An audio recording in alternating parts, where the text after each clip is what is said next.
Donald Trump's reaction to the Iranian missile strike, where you had over 200 hypersonic missiles land. About 90% of them land on the projected targets within Israel. They went over Tel Aviv, the Negev base, the airport, the oil rigs. They targeted a whole bunch of different places, and I think a lot of it's being underreported by mainstream media, and they're making it seem like that they hit borders and stuff like that. And there's unfortunately, there's evidence all over Twitter and some of these videos that are coming out where a lot of these missiles, most of these missiles actually hit, and it all came to Israel, literally from Iran to Israel, Tel Aviv, within 13 minutes, and it struck. So let's get into Donald Trump's reactions here. He says some interesting things here. Let's get right into it and break this down. Ukraine territory in order to end the war. And the second part here is, if you were president right now, after Iran launched its more than 200 missiles towards Israel, last week you had suggested that if Iran tried to attack you, that you would blow the country to smithereens. How would you handle Iran right now? Well, would you use U.S. force? Would you use U.S. force? Yeah. No, I wouldn't be around if they did that, but let's assume I'm not around. The President of the United States should blow that country to smithereens, because you can't do that, and the president should make a statement to that effect. But as you know, I mean, you're in danger right now. You are in danger now because of them and their challenge to me. And the reason they did that is because I had them in a position where they would have made a deal. They had no money. There was no terrorism. There was no money for Hamas. There was no money for Hezbollah. You know that. I mean, that was reported when I was leaving. They said there was absolutely no terrorism. In 4 years, we had no terrorism. And a large part of that was Iran had no money. And I wasn't looking to hurt them. I was looking to, I want them to be wonderful and great and happy.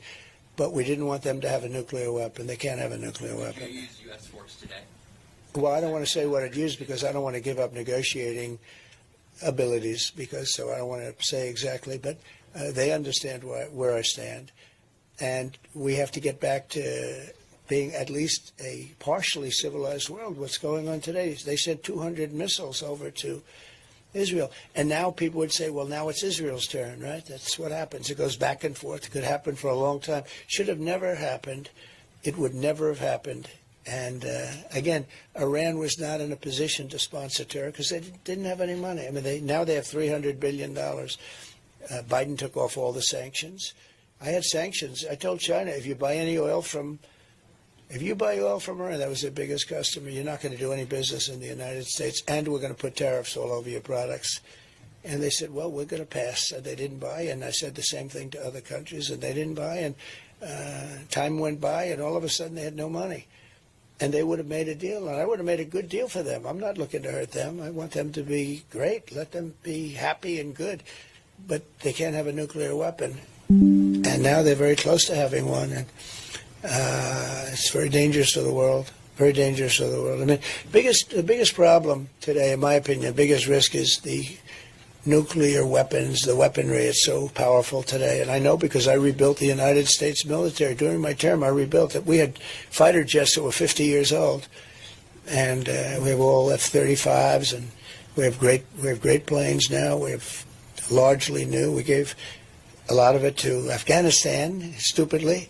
New goggles. They had the newest goggles. They had the best goggles. They never fought at night because they couldn't see, but now they can fight at night. They have the goggles. They have the trucks that are armor plated. Think of the 70,000 trucks. 70,000. Go to the biggest used car lot in America, and they probably don't have more than 400 or 500 cars available at any one time. We have 70,000 trucks, many of them millions of dollars each, armor plated with the finest 4, 5, 6-inch armor on these trucks.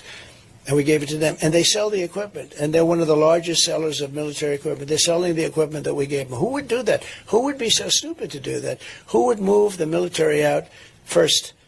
Because, they have American hostages. Most importantly, we lost 13 great soldiers. And of tremendous importance, we have many soldiers that lost their arms and their legs and were just obliterated because of Stupid people. We should have left from Bagram, not that base. We had it all mapped out.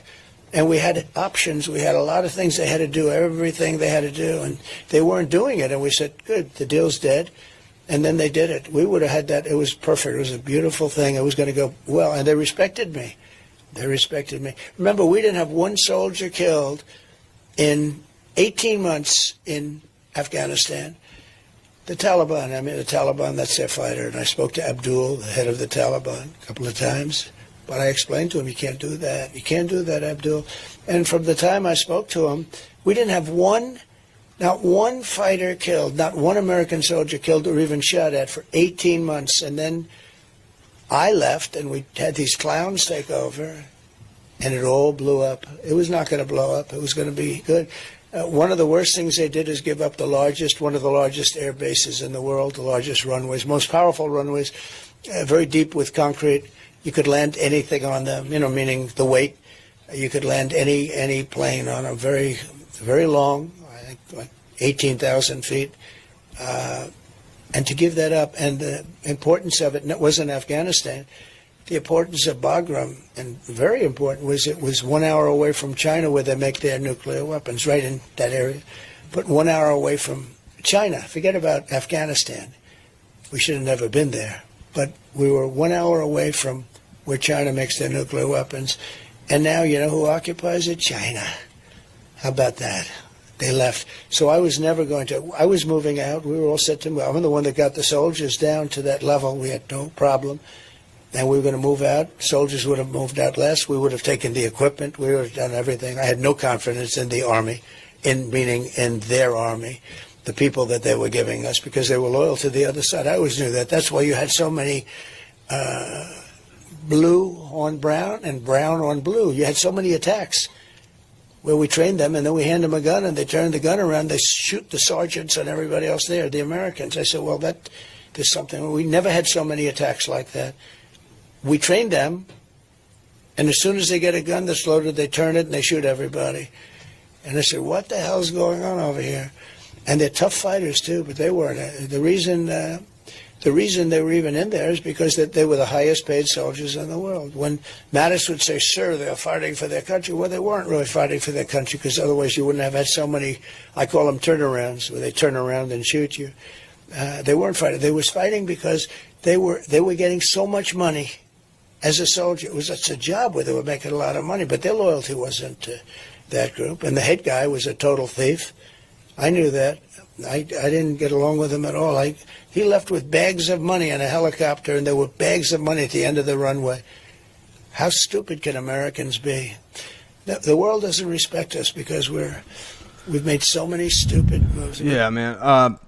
Especially in that, with the Afghanistan war, you got to understand, they were there for 20 years, and like you said, the Negev, what was it, the Negev base, I'm not sure what it was called, but all that territory is now literally being occupied and controlled by Chinese mercenaries, and they're using that I think they're even buying American military equipment from the Afghanis. And that's a tough group of people to deal with, guys. You got to understand, like, Afghanistan has been invaded by, the Soviet Union, Britain, goddamn, the Persian conquest, the Mongols, everybody, the Arabs, everybody's literally went inside Afghanistan, and it's literally like a black hole. Like, there's no country, no empire has been able to conquer that area, which is interesting. But yeah, it's one of those regions where you really have to be familiar with the terrain. Anytime you go into a war type situation, you're always going to be at a disadvantage when you're invading, regardless. But that terrain in Afghanistan is crazy, man. It's not, and the fighters there are not like fighters anywhere else around the world. They have no, there's literally no fear of casualties. They're like real warrior brute, real. They're thrilled, to face the possibility of martyrdom and jihad, So, a complete L by the United States, man. Like those 20 years, all the millions spent in the lives that were taken away, and then millions of military equipment left there. 13 servicemen died from a suicide attack when they were attempting to leave. Like, that entire situation was a mess. They should, and we shouldn't have even been. I agree. The Americans shouldn't have never thought about entering Afghanistan, or Iraq for that matter. Huge mistake. But and you would think, like, someone like Netanyahu understands that concept, or has read history and seen, like, or has paid attention to what's been happening for the past 25 years. That's probably what's going to happen to him if he tries to poke at Iran and Lebanon and these places in southern Lebanon, which has a similar terrain to Afghanistan, to be honest with you. A lot of people think it's like a desert or something. It's literally mountains and hills and underground tunnels. And so you would think, like, somebody like that would understand and be like, oh, okay, like, they just made that 20-year mistake there, but they're going to find out this is going to be, it's going to be a rude awakening, man, for these people. Rude awakening.